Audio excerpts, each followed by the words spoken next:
नमस्कार. News 18 लोकमतच्या Facebook आणि YouTube लाईव्हमध्ये आपलं सगळ्यांचं स्वागत आहे. मी आहे प्रशांत लीला रामदास. आज काँग्रेसला मोठा धक्का बसलेला आहे.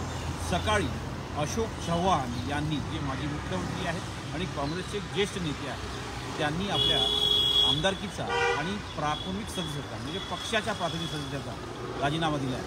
त्यामुळे आता याकडे सगळ्यांचं लक्ष लागलं आहे की याच क्षणी त्यांनी का राजीनामा दिला.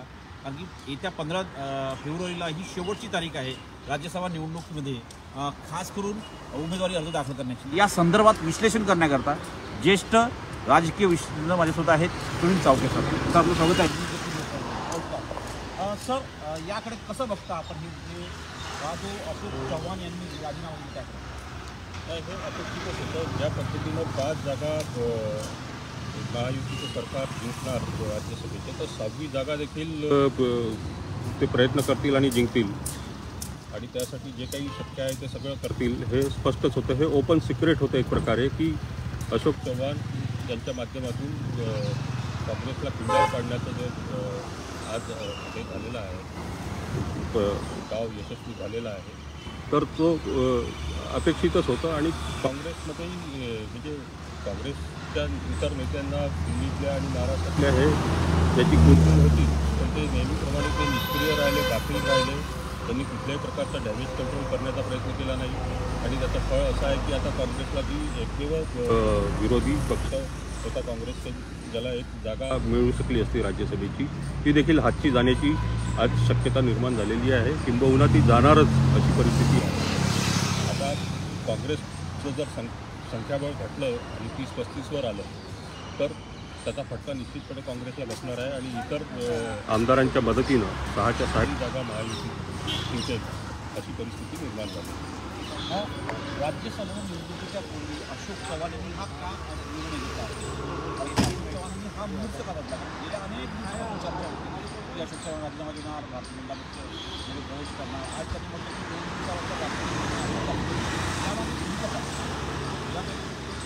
स्पष्ट आहे की अशोक चव्हाण यांची कोंडी झाली होती. नाना पटोले यांना प्रदेशाध्यक्ष करून अशोक चव्हाण यांची काँग्रेसनं नाराजी ओढवून घेतली होती. एक छोटासा भाग झाला. बाकीच्या आदर्श प्रकरणातही ते गुंतलेले आहेत. त्यांच्यावर दबाव होता की त्यांनी जर त्यांचं पॉलिटिकल करिअर जर वाचवायचं असेल तर भारतीय जनता पक्षामध्ये त्यांनी सामील व्हावं. हा दबाव त्यांच्या गेल्या 1.5 वर्षापासून त्याच्यावर होता आणि त्यामुळे ते अस्वस्थ होते. काँग्रेसमध्ये पाहिजे तसं काम करण्याची त्यांची इच्छा दिसत नव्हती आणि हे सगळं उघडपणे दिसत असताना देखील पर्याय म्हणून काही व्यवस्था केली पाहिजे आपण, याचा काँग्रेस श्रेष्ठींनी दखल देखील घेतली नाही किंवा त्यावर आपला माइंड अप्लाय केला नाही. त्याचा परिणाम आज झाला तो दिसला. आज त्यांच्यासोबत अजून किती आमदार जातात आज फक्त उत्सुकतेचा प्रश्न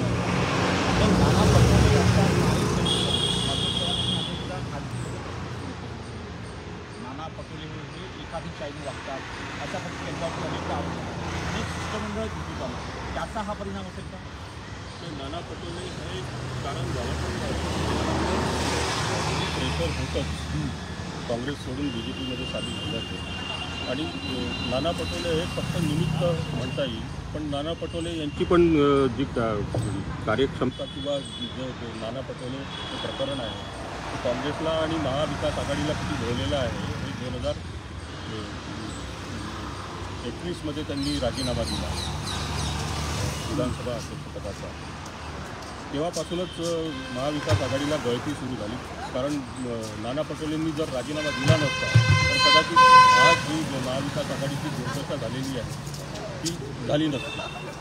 पण त्यासाठी त्यांना विधानसभा अध्यक्षपदाचा राजीनामा देऊन प्रदेशाध्यक्ष करणं हे कितपत शहाणपणाचा निर्णय होता यावर आता मंथन करायला देखील काँग्रेसजवळ तेवढे इंटेलेक्च्युअल नेते राहिलेले नाही आहे आणि काँग्रेस श्रेष्ठींना देखील फुरसत नाही आहे. राहुल गांधींचं जे निवड आहे कुठल्याही प्रदेशाध्यक्ष किंवा महत्त्वाच्या पदावर माणसं नियुक्त करण्याची ती अतिशय चुकीची आहे. हे पुन्हा एकदा या निमित्ताने सिद्ध झालेलं आहे.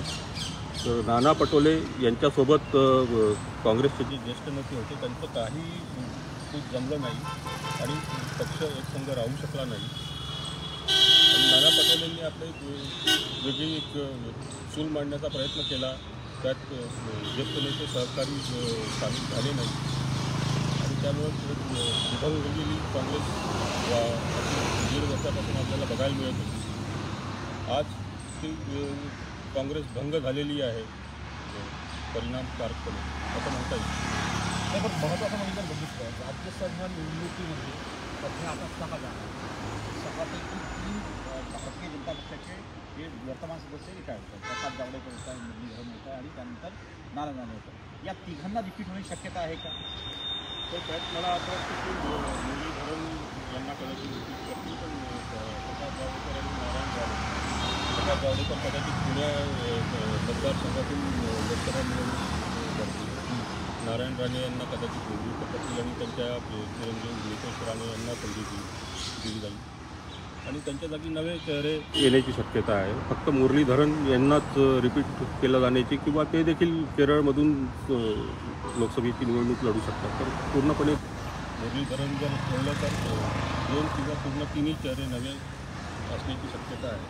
त्यासोबत असंही होऊ शकतं की अशोक चव्हाण यांना राज्यसभेवर पाठवलं जाऊ शकतं. कारण राज्याच्या मंत्रिमंडळात किंवा राज्याच्या राजकारणात ते असावे असं म्हणजे त्यांना विरोध आहे त्यांच्या नावाला भाजपमध्ये. तर कदाचित ही सोय केली जाऊ शकते. नाही, पण असं जर बघितलं अशोक चव्हाण जर राज्यसभेवर आले तर काय, कारण की अशोक चव्हाण यांच्याबद्दल मी वारंवार चर्चा केली जाते की त्यांचा प्रयत्न असतो की ते स्थानिक पातळीवर निवडणुका लढावा आणि स्थानिक पातळीवर निवडणुका लढावा. तो निर्णय होऊ शकतो आणि यादी देखील येऊ शकते का? यादी येऊ शकते. चव्हाणांचं असू शकते ह्याच बिलवर ते BJPमध्ये जाणे. कारण ज्या पद्धतीनं मिलिंद देवरा एकनाथ शिंदेंच्या पक्षात गेले, नंतर बाबा सिद्दीकी अजित पवारांच्या काँग्रेसचं मिल बाटके खाऊन काँग्रेसचं एक प्रकारे विभाजन जे आहे ते तिन्ही पक्ष मिळून करतात आहे हे आता दिसते आहे. आणि त्याचा फायदा तिन्ही जे उमेदवार आहेत मिलिंद देवरांची शक्यता राज्यसभेवर येण्याची आहे, बाबा सिद्दीकीची आहे आणि त्याबरोबर अशोक चव्हाणही राज्यसभेत येऊ शकतात. तर हे ते 3 नवे चेहरे काँग्रेसमधून आलेले ते राज्यसभेत दिसले तर नवल वाटायला. आणि कशा असं या संदर्भात जर बघितलं तर लोकसभा निवडणूक आणि विधानसभा निवडणूक आता दूर आहे. पण आगामी काही महिन्यात लोकसभा निवडणुकीची घोषणा होते. या निर्णयामुळे लोकसभा निवडणूक खास करून महाराष्ट्रात परिणाम होणार आहे. कारण महाराष्ट्रात राम मंदिराचा मुद्दा फारसा प्रभावित ठरणार नाही आणि ज्या पद्धतीनं मराठा आंदोलन, OBC आंदोलन त्यावरून राम मंदिराचा मुद्दा निष्प्रभ करू शकतो.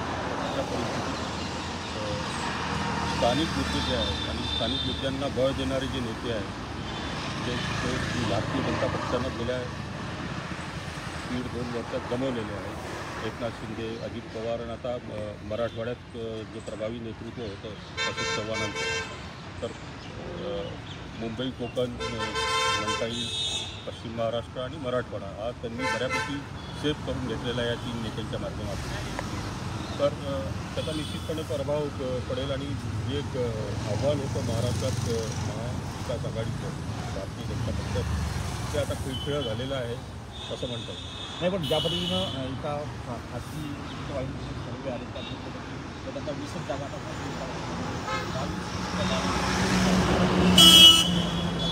असं चित्र आता पुन्हा होणं शक्यता आहे का? हा प्रश्न लाखोलाचा आहे आणि तो अनुत्तरित आहे. कारण नेते गेले पण पक्षाचा जनाधार गेला का? शरद पवारांच्या पक्षाचा जनाधार कायम आहे की नाही, उद्धव ठाकरेंच्या पक्षाचा जनाधार कायम आहे की नाही आणि काँग्रेसचा जनाधार कायम आहे की नाही हा लाखोलाचा प्रश्न आहे आणि त्याचं उत्तर निवडणुकीतच मिळणार आहे. तो नेते गेल्यामुळे त्याचं उत्तर मिळेल असं समजणे चुकीचं होतं. धन्यवाद. हे होते सुनील चावके, दिल्लीची राजकीय अनेक वर्षांची पत्रकारिता करतात, राजकीय विश्लेषक आहे आणि महाराष्ट्रात त्यांनी ज्या की एक मोठा फायदा अशोक चव्हाण यांच्यामुळे भारतीय जनता पक्षाला होण्याची शक्यता आहे आणि भारतीय जनता पक्ष राज्यसभेमध्ये होऊ शकतं महायुतीच्या 6च्या 6 जागा देखील निवडून येण्याची शक्यता आहे. धन्यवाद.